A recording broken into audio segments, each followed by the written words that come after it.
Richard, I'm back. You know, for the sake of the slash fiction writers, I can't help but think I should probably have said, honey, I'm home, and... oh, good lord.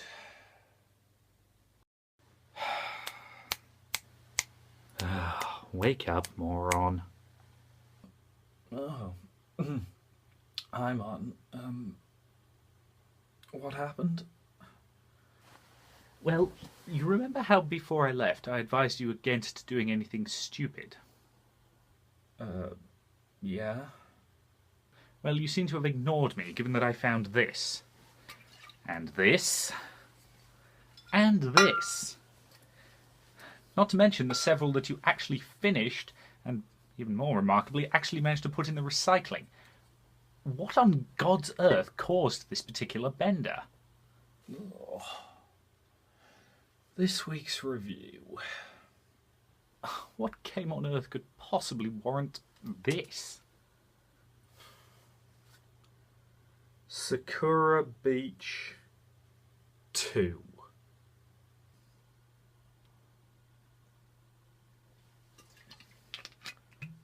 Cheers.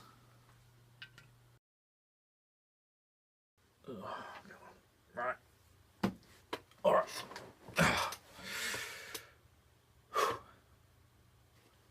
There is no point to this section, because as we should all know by now, Sakura games do not have gameplay. Well, except for the most recent one anyway, Sakura Dungeon, but look, I don't have enough booze to cover that game. Not yet, at any rate. So I think we can safely just move on to the story segment.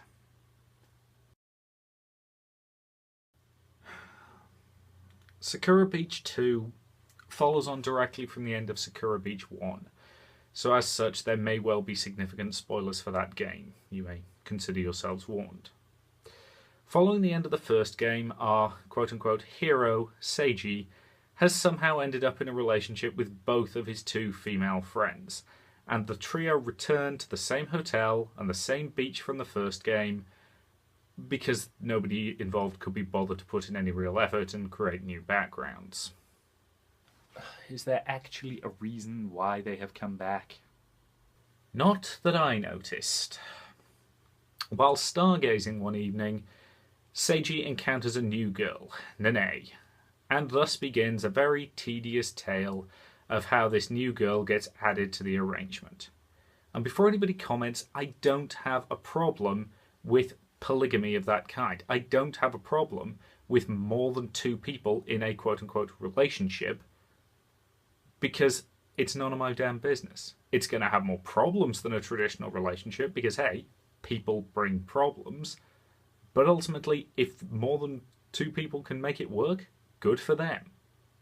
But Jesus Christ, the sexual politics on display in this game. Bad. Terrible.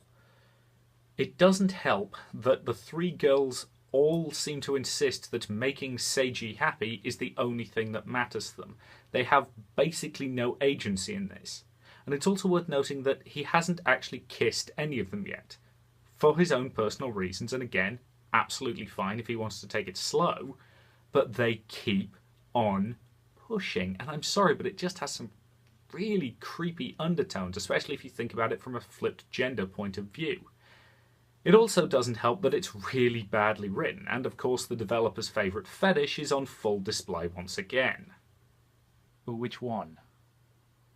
The one that's in every Sakura game. Oh, right, you mean walking in on girls while they're getting changed. Bingo. Look, there are two kinds of sexual content in games. One is a more mature version that adds to the experience, helps deepen character relationships, and actually has a good point in being there. The other is just for the kind of people who want to play the game one-handed. And here's the thing, if this was just trying to be flat-out hentai, I'd actually be less frustrated. And that is not a sex joke. Well, given your levels of sexual frustration... Up. Your levels, not mine. Look, I have seen hentai with better plots, more natural fan service, and yes, much better smut. But honestly, it's just creepy on occasion. especially given the new character. She has the emotional maturity of a 5-year-old, and yet the game wants you to want to screw her.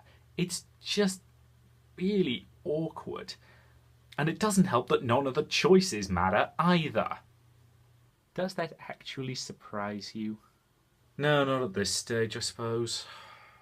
Look, Sakura Beach 1 was definitely one of the weaker of the Sakura games, and Beach 2 is actually worse.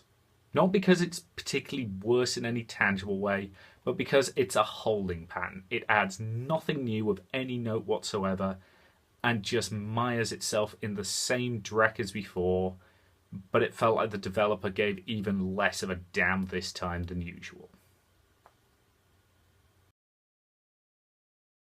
You remember what I was saying about this game adding nothing new? Well, that's doubly true for the art. There is a single new character, 20 new CGs, and that's it. No new backgrounds, nada. And as a result, there's just not enough new artwork here to even call this a proper sequel. This feels like an expansion pack, and let's face it, I've seen visual novels where you'll get through 20 CGs in the space of about 10 minutes. Here, there's just not enough to the artwork. It's still perfectly fine, but there's just not enough for a full sequel. The music is boring, and again, I'm pretty confident it's taken directly from the first one without any new additions, though I am nowhere near professional enough to actually go back and check.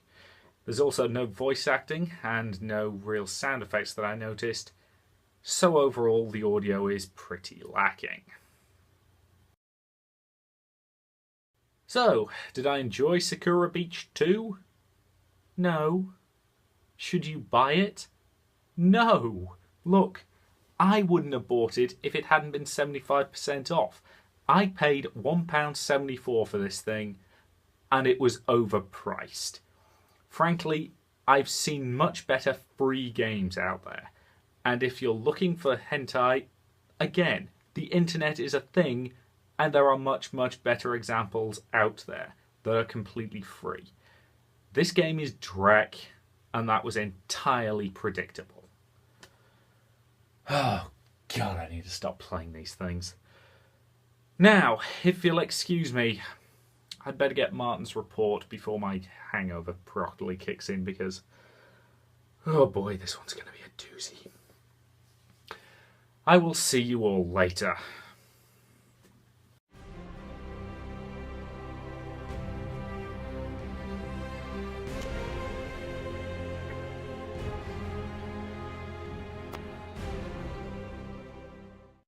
Are you quite sure that you want to do this now? Yes, but with haste, please. Very well. Talon and Starlight are both hidden, separately I might add. But I decided it would be wise to prepare for the eventualities that we'll need them again. So, I made you this. You made it? Since when can you goldsmith? Alright, if you want to be purely technical about it, I bought it and then I enchanted it. Look, the point is, it is now bound to both Talon and Starlight, and give me an hour or so, I can also bind it to Anima Cantor. What that means is that if anyone but you or I attempts to move either of the blades, then it will give you a mild electric shock, just enough to get your attention, don't panic. But it also allows you to call them. Meaning? Meaning that if you twist it round so that it faces inwards, and then call out the name of the blade you need, it'll teleport straight into your hand. That's actually incredibly useful. I thought so, yes. So why didn't you do it before? Because I didn't think of it before now. Look, go to bed. You look awful. When your little party finally comes back to bite, just scream incoherently down the stairs. I'll bring you up a bacon sandwich. Oh, you are a wonderful human being. Oh. Thank you.